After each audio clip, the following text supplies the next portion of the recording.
Neutropenia febril. Causas e tratamentos. Para falar sobre a neutropenia febril, temos que definir primeiro o que queremos dizer com febre e o que queremos dizer com neutropenia. Uma vez estabelecidos esses conceitos, podemos começar a entender como este quadro se apresenta. A febre é coloquialmente identificada como um aumento da temperatura corporal acima do que é considerado normal. Associações médicas globais concordam que um indivíduo tem febre quando sua temperatura está acima de 38 graus Celsius. Até 37 graus Celsius, é possível definir a temperatura corporal como normal. Entre esse valor de 38 graus temos a febrícula, que pode ser a antecipação de uma febre. Por outro lado, neutropenia é a diminuição da quantidade de glóbulos brancos chamados de neutrófilos.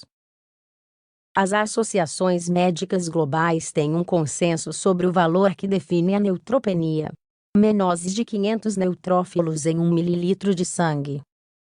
Portanto, se a alta temperatura for combinada com uma contagem muito baixa de neutrófilos, estamos enfrentando uma neutropenia febril. Sua gravidade deriva do fato de que o pequeno número de glóbulos brancos não combatem a causa da febre. Esses casos requerem avaliação e diagnóstico imediatos, principalmente se a neutropenia febril estiver presente em pacientes imunossuprimidos e com câncer. A urgência do caso é evitar que a neutropenia febril se torne uma sepse. Uma sepse é uma infecção que é distribuída através do sangue atingindo diferentes órgãos ao mesmo tempo.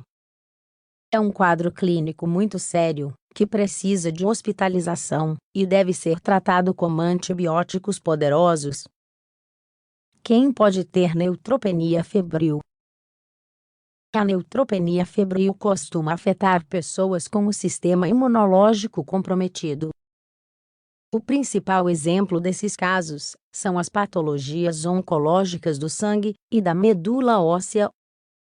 Doenças oncohematológicas, como a leucemia, causam o declínio real dos neutrófilos no corpo da pessoa. Nesse contexto, as infecções se tornam mais comuns. Às vezes não é exatamente uma patologia oncológica originária da medula óssea que causa neutropenia, mas um tumor de outro órgão. Se esse tumor de diferentes origens produzir certas substâncias tóxicas, elas podem afetar a formação de glóbulos brancos na medula óssea.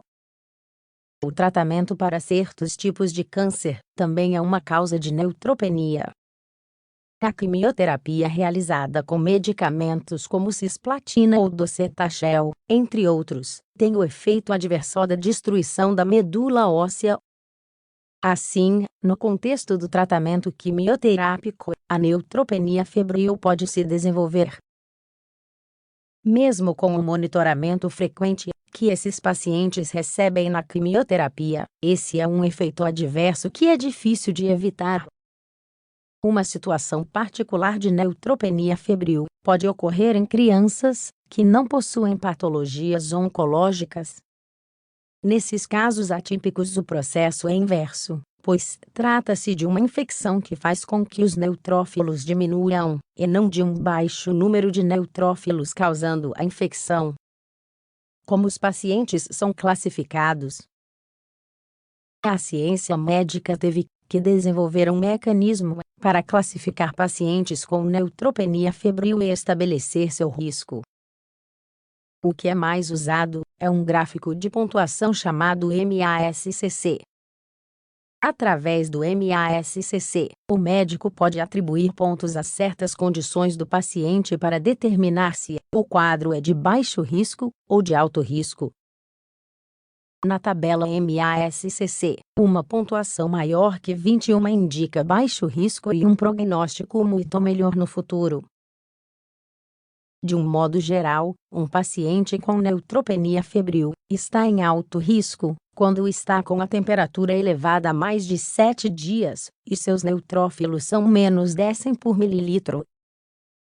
A situação fica ainda pior com quadros, como certos quadros respiratórios, como a pneumonia, sintomas neurológicos e hipotensão arterial. Um paciente de alto risco, seja pela escala MASCC ou pela condição geral, deve ser hospitalizado. Uma vez no hospital, ele recebe tratamento antibiótico imediato, sem demora. Em pacientes de baixo risco, é possível considerar o tratamento ambulatorial. Em outras palavras, eles não necessariamente têm que ir para o hospital.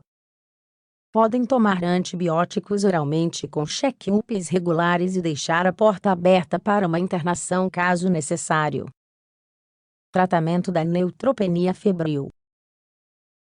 O tratamento da neutropenia febril é feito principalmente com antibióticos. No início, certos esquemas são preferíveis, até que se saiba especificamente qual micro-organismo está causando a infecção básica. Essa modalidade é conhecida como tratamento empírico. É um tratamento de amplo espectro sem confirmação da fonte da infecção. Para fazer isso, há algumas opções: tratar com um único antibiótico, ou com dois ao mesmo tempo. O tratamento com antibióticos termina quando o paciente passou 48 horas sem febre e recuperou os glóbulos brancos. Normalmente são analisadas culturas dos micro-organismos, até que os resultados se tornem negativos para confirmar o efeito do antibiótico. Lembre-se de que, se você tem alguma condição que comprometa seu sistema imunológico, a presença de febre requer uma consulta imediata. Os cuidados médicos e o início do tratamento não devem ser adiados. A neutropenia febril tem um alto risco de morte,